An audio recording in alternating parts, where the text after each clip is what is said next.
오늘 본문은 남왕국 유다 아하스 왕의 이야기입니다. 어제 우리는 마지막으로 그의 부친 요담 왕의 이야기를 살펴보면서 이 요담 왕은 그래도 하나님 앞에 이런 평가를 받았어요.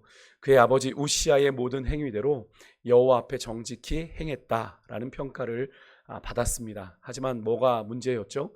오직 산당을 방치함으로 백성들을 우상 숭배로 이끌었다라고 하는 말씀을 드렸습니다. 오늘은 그 아들 아하스의 이야기입니다. 그에 대해서 성경은 이렇게 평가합니다. 2절에 보니까 그의 조상 다윗과 같지 아니하며 그의 하나님 여호와께서 보시기에 정직히 행하지 아니했다라고 평가를 하고 있습니다. 근데 이게 끝이 아니에요. 단순히 그의 조상 다윗, 모든 유다 왕들의 기준이 되는 다윗과 같지 아니하고 또 하나님 보시기에도 정직히 행하지 아니한 것뿐만이 아니라 3절과 4절에 이어지는 구절을 보면 이게 더 추가가 됩니다. 이스라엘의 여러 왕의 길로 행하며, 여기서 이스라엘은 북이스라엘을 말하죠. 여호와께서 이스라엘 앞에서, 이 이스라엘은 전체 이스라엘을 말합니다. 쫓아내신 이방 사람의 가증한 일을 따라 어떻게 했어요? 자기 아들을 불 가운데로 지나가게 하고 산당들과 작은 산 위 모든 푸른 나무 아래에서 제사를 드리며 분향했다라고 성경은 기록합니다. 이렇게 아하스는요, 선왕들의, 그래도 유다 왕들이 최소한 지켰던 신앙의 마지노선을 넘어갔어요. 그렇게 행했던 선행들을 다 버리고 이 선왕들이 가졌던 악행들만을 답습했는데, 유다 200년 역사 이래 어느 왕도 짓지 않은 죄들을 이 아하스가 짓고 있는 것을 우리가 보게 됩니다. 분명 유다의 왕인데, 이스라엘 왕도 아니고 다윗의 길을 따라가는 그래도 정통성을 가지고 있는 유다의 왕인데, 이스라엘의 정말 하나님의 말씀대로 다윗의 자손으로 계속 이어져 왔던 순수한 혈통의 왕인데, 어떻게 북이스라엘의 여러 왕의 그 길들을 따라 행하고 하나님이 이스라엘 앞에서, 가나안 땅에 들어가신 이스라엘 앞에서 다 쫓아내신 이방 사람, 가나안 사람을 말하는데, 그들을 따라 아들을 불 가운데로 지나가게 하는, 자녀를 우상에게 인신제사로 드리는 그 일을 의미하는 거거든요. 그리고 또 산당뿐 아닙니다. 작은 산 푸른 나무 아래 만들 수 있는 곳은 다 만들어서 제단을 만들어 백성들이 거기에서 제사를 드렸는데 하나님께 드렸겠습니까? 아니죠. 거기에 세워진 우상들에게 제사하고 유다의 풍요와 다산을 기원했다라는 거예요. 분명 유다는 다윗의 길을 따라야 하는 하나님의 택한 백성인데, 오히려 그 하나님을 떠나 하나님 아닌 것으로 나라를 가득 채워서 유다가 어떻게 된 겁니까? 우상의 온상이 되어버린 그런 지금 형국을 맞이하고 있는 겁니다. 어떻게 이런 수 있는가 싶은 영적인 참상이 하나님이 약속하신 그 땅에서, 하나님이 택하셔서 내 이름을 두리라 하신 그 땅에서 지금 벌어진 거예요.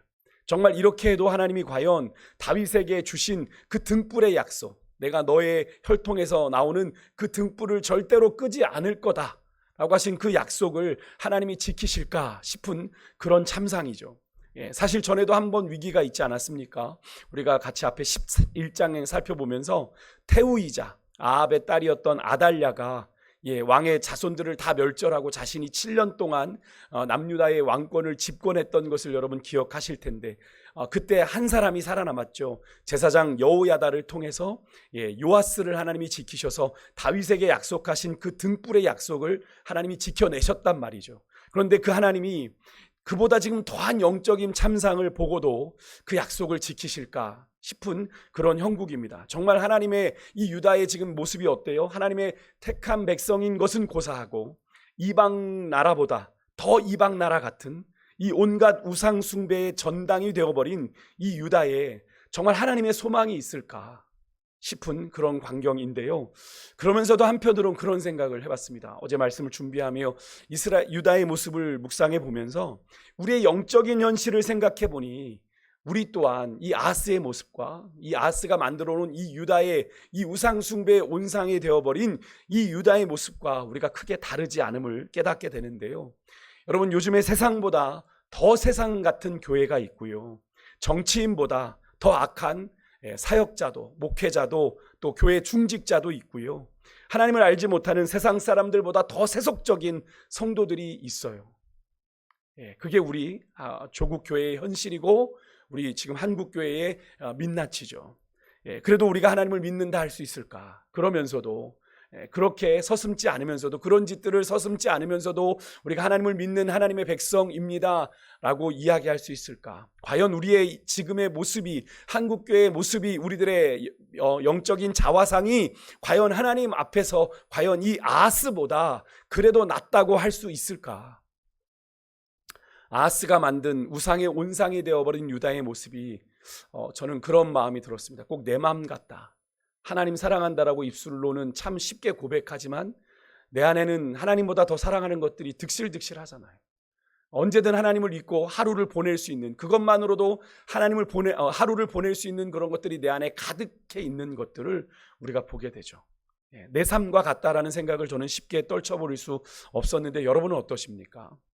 여러분, 한 달에 9월이라고 하는 한 달의 시간을 보내고 새로운 한 달을 주님과 함께 시작하는 여러분의 마음, 여러분의 삶은 어떠하십니까? 그렇게 여러분 이방을 따라하고 이런저런 우상을 섬기다 보니까 이제 하나님이 택한 나라, 이 유다 안에서 하나님의 존재감이 거의 다 사라져 버렸습니다. 5절에 보니까요, 그런 때에 아람 왕 르신과 이스라엘의 왕 베가가 연합하여 예루살렘을 침공해요. 아하스를 에워쌌다라고 되어 있죠. 하지만 능히 이기지 못했다라는 구절을 보니까 하나님이 그래도 지키셨나 보다. 물론 하나님이 지키신 건 맞습니다. 그런데 피해가 적지 않았어요. 오늘 우리가 본문에는 그들이 침략한 피해가 어떻게 나옵니까? 6절에 보니까 유다에게 아람이 엘랏을 빼앗았다라고 이야기를 하죠. 엘랏이라고 하는 지역을 빼앗았다라는 걸로만 언급이 되는데, 이 같은 사건을 기록하고 있는 역대하 28장에 가면요, 나머지 피해들이 언급이 되는데, 이스라엘 왕 베가가 유다 용사 12,000명이 아니라 12만 명을 죽였고요, 그 전쟁을 통해 유다 백성들을 약탈했는데 20만 명을 사마리아로 잡아갑니다. 어마어마한 수죠.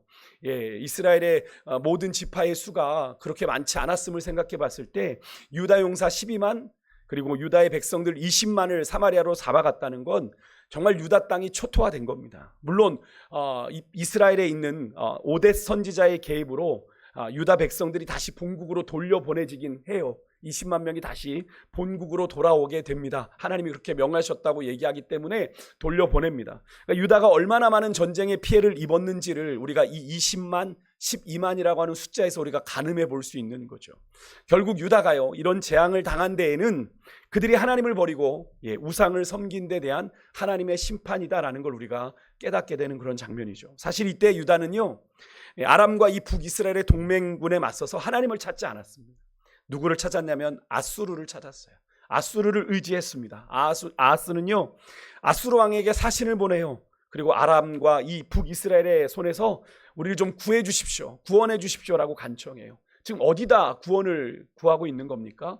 이 유다는 하나님의 구원을 찾아야 되는 나라인데 하나님을 버린 상황이니까 하나님께 도움을 구하잖아요. 7절에 보면 스스로를 뭐라고 이야기합니까? 이 유다 왕 아하스가 나는 아수르 왕의 신하이요 신복이요 아들입니다 라고 하는 이 처절한, 이 비굴한 고백까지 하며 아수르의 도움을 구하고 있는 모습. 이런 모습이 그냥 아하스의 자존심만 뭉개진 거겠습니까? 하나님의 자존심이 뭉개지는 그런 장면이죠. 그런데 이때요, 여러분, 이사야 7장에 따르면 이때 이사야 선지자가 활동을 하고 있었거든요. 하나님께서 선지자 이사야를 통해 아하스에게 말해요. 그리고 하나님이 유다와 동행하실 거다. 어떻게 이런 약속을 주실 수 있을까? 그리고 아람과 북이스라엘의 동맹군이 너희에게 패하게 될 것이다라는 예고를 주세요. 유다가 하나님의 구원을 받을 거다라는 걸 확인시켜 주셨거든요, 이사야 선지자를 보내서. 근데 아하스가 그걸 믿지 않아요. 믿지 않아요. 참 이게 여러분 무서운 겁니다. 하나님에 대해서 귀를 막으면 하나님이 아무리 얘기하셔도 우리는 들을 수 없는 거예요. 자진하여 아수르에게 가서 빌고 있는 거예요. 간청하는 겁니다. 여러분, 영적인 번지수를 잘못 찾아도 한참 잘못 찾고 있는 거죠. 여러분, 한국교회 현실이 요즘 그래요. 제가 종종 말씀드리다가 드리지 않았습니까? 교회 중직자들이 답답하다고 어디 찾아간다고요? 급하면 누구 찾아가요? 무당 찾아가는 것하고 똑같은 짓을 지금 아하스가 하고 있는 거예요. 특히 여러분, 이사야 7장 11절에 보면요, 하나님께서 아하스에게 구원의 징조를 구해라. 내가 너에게 말한, 이사야에게 말한 그것에 대해서 징조를 구하라고 얘기를 하세요. 은혜를 베푸시는데 아하스는 뭐라는지 아십니까? 내가 하나님 시험하지 않을 거라고, 하나님 괴롭게 하지 않을 거라고 하는 말도 안 되는 이유로 하나님의 그 은혜를 거절해요. 언뜻 보면 아하스의 믿음이 대단하구나, 우리가 그렇게 생각할 수 있지만 어설픈 교만이죠. 하나님 앞에서 교만 떠는 거예요, 여러분. 하나님의 말씀의 불순종은요, 아무리 우리가 겸손한 척 포장을 해도 교만이에요.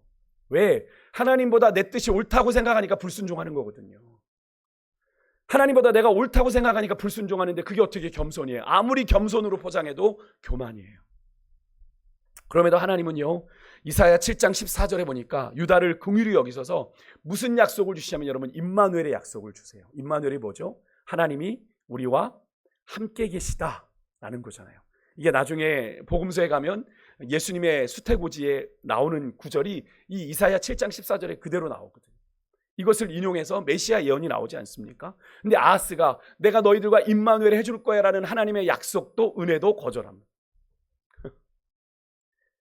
그러고서는 어떻게 하냐면 성전과 궁궐의 창고에서, 참 제 생각에는 이런 생각이, 솔로몬이 참 많이도 모아놨다. 그죠? 이게 다 솔로몬 때 모아놓은 거잖아요. 은금들이요. 그것들을 은금을 내어다가 아수르 왕에게 뇌물로 바칩니다. 그러니까 이제 아수르가 움직여요. 여러분, 세상의 논리는 그렇습니다. 세상의 논리는 물질의 논리가 있죠. 그러니까 내게 이득이 없으면 움직이지 않는 겁니다. 아수르는 받으니까 움직이는 거예요.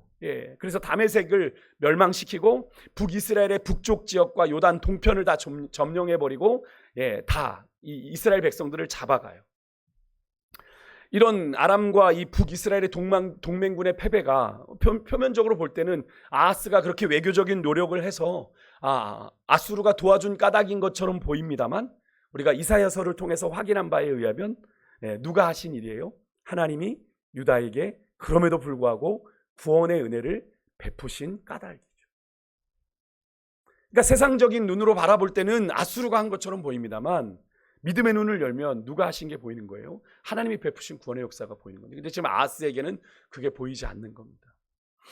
그러니까 나중에 뒤에 가면 또 그 짓을 하거든요. 하나님이, 저는 이 장면을 보면서 여러분, 하나님의 사랑, 또 하나님의 그 신실하심, 우리가 하나님의 신실하심은 하나님의 그 언약에 대한 성실하심으로 우리가 확인하게 되잖아요. 하나님은 내가 너희들의 하나님이 되어줄게.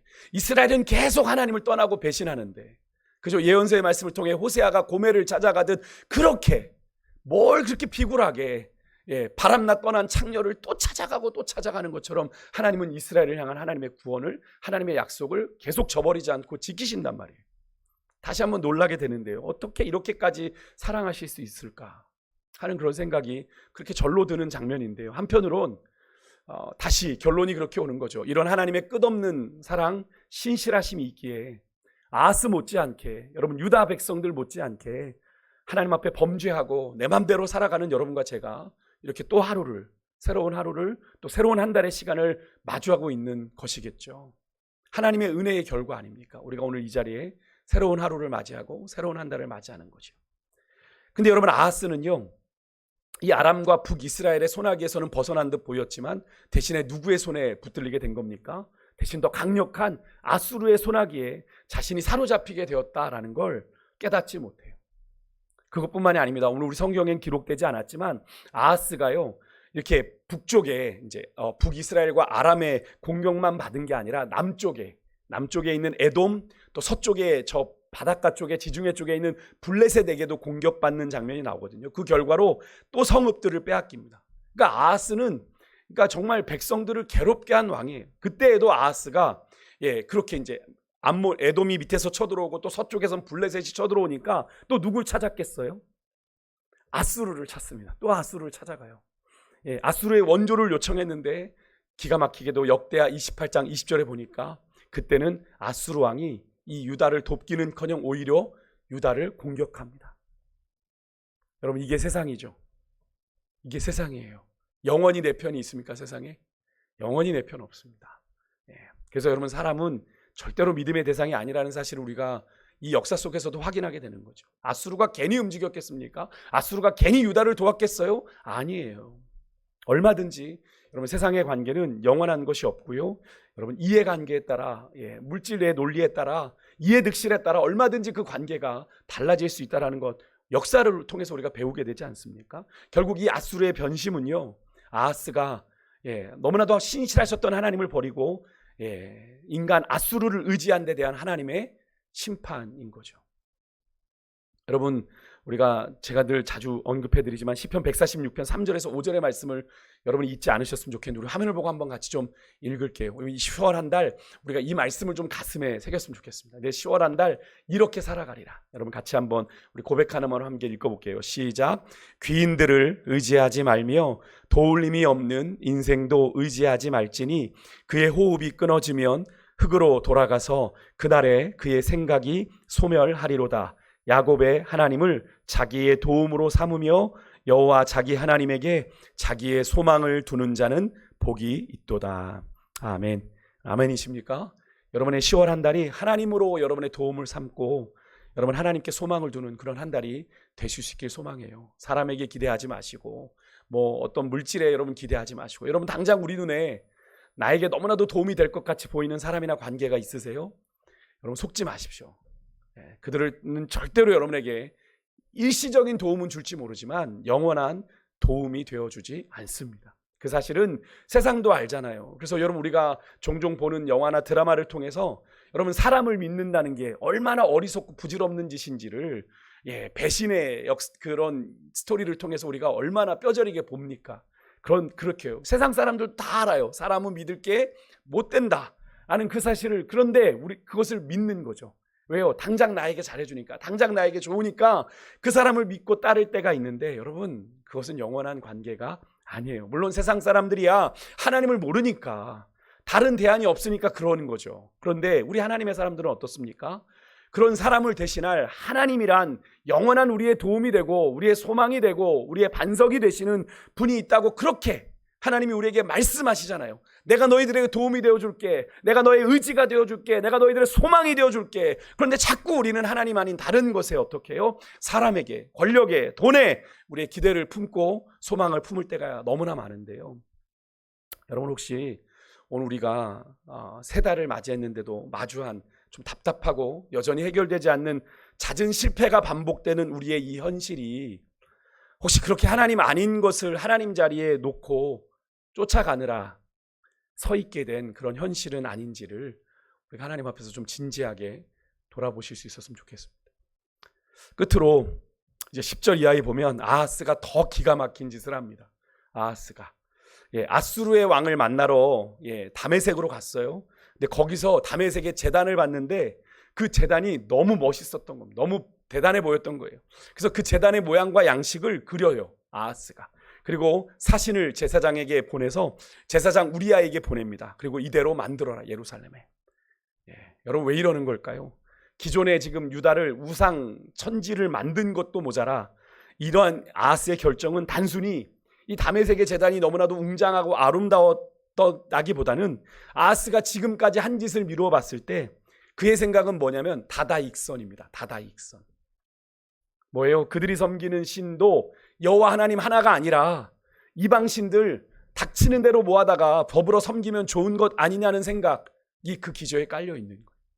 아하스가 다메섹에서 본 제단을 예루살렘에 만들라는 건 여러분 다메섹의 신이 아수르를 도와서 이 다메섹을 멸하게 했다라고 오해한 데서 비롯된 생각입니다. 그래서 그 신들에게도 내가 도움을 받아야지 그 제단 우리나라에도 만들어. 그래서 그 모양을 그대로 본따 만든 겁니다. 하지만 자신이 그렇게 의지하던 아수르가 이 아하스를 배신하듯 그가 그렇게 새롭게 의지하려고 만든 그 이방 신들이 결국은 얜 유다를 어떻게 해요? 번성하고 강하게 만드는 게 아니라 결국엔 멸망하게 할 것이라는 생각은 아하스가 하지 못하는 거죠. 그것이 얼마나 심각한 영적 부메랑이 되어 돌아올지 이 아하스는 보지 못하고 있는 그런 모습을 우리가 보게 되는데 여러분 이렇게 인간이 어리석어요. 인간이 어리석어요. 하나님을 내 마음대로 핸들할 수 있고 내가 하나님의 뜻을 따라가야 되는데 내 뜻대로 하나님을 얼마든지 움직일 수 있다고 생각하는 아하스의 교만이 여기 들어있는 거죠. 아하스는요 그렇게 유다로 돌아와서 새로이 만든 다메섹 제단에서 하나님께만 드려야 되는 번제, 소제, 전제, 화목제 하나님 앞에 드리는 게 아니라 그 제단에서 드려요. 유다에서 행해지는 제사가 모두 이 세 제단에서만 드려지게 하고 기존에 14절에 보면 놋제단이 나와요. 성전의 기구 중 하나죠. 너무나 중요한 번제단을 말하는 겁니다. 제물을 드렸던 그것은 다른 데로 옮겨요. 저 만들어진 다메섹의 새 제단 북쪽으로 옮깁니다. 한마디로 저리 치워. 하나님께 드리는 제단 저리 치워버려. 놋제단은 자신이 개인적으로만 그냥 은밀하게 하나님의 뜻을 물을 때, 뭐 이것만 딱 보면 아하스가 그래도 하나님 앞에 물을 때는 그거 사용하려나 보지? 여러분 그렇게 생각되십니까? 아닌 거죠.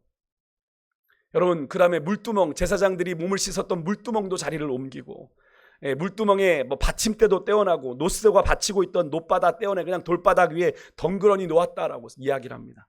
여러분 이 장면을 역대하는 이렇게 표현합니다. 성전의 기구들을 아하스가 모두 모아 부수고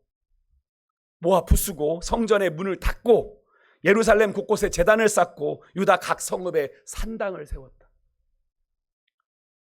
유다가 얼마나 지금 망가져가는지 여러분 보이십니까? 성전의 기구들은 다 뭡니까? 임의대로 만든 건가요? 하나님을 어떻게 섬길지 우리가 고민해서 만든 겁니까? 아니죠. 하나님께서 모세를 통해 다윗을 통해 보여주신 대로 그저 만든 거잖아요.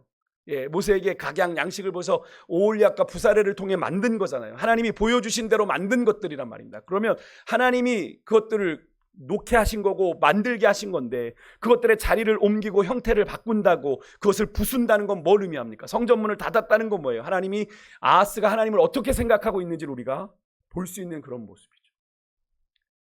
아하스에게 하나님은 안중에도 없어요. 철저하게 자기 중심대로 성전과 하나님을 이용하려 하고 있고 하나님의 말씀이 아니라 세속적으로 잘 되는 것, 인생의 기준으로 삼아 살아가는 인간이에요. 여러분 이런 아하스의 모습이 우리에게 무엇을 말해줍니까? 제가 서두에도 말씀드렸죠. 이 아하스는 유다의 왕이에요. 겉으로만 놓고 보면 하나님의 택한 백성의 왕이란 말입니다. 하나님의 택하신 백성을 다스리도록 선택받은 왕이라도 여러분 이렇게 얼마든지 변질되고 타락할 수 있다는 영적 현실을 우리에게 가르쳐주고 있는 거예요.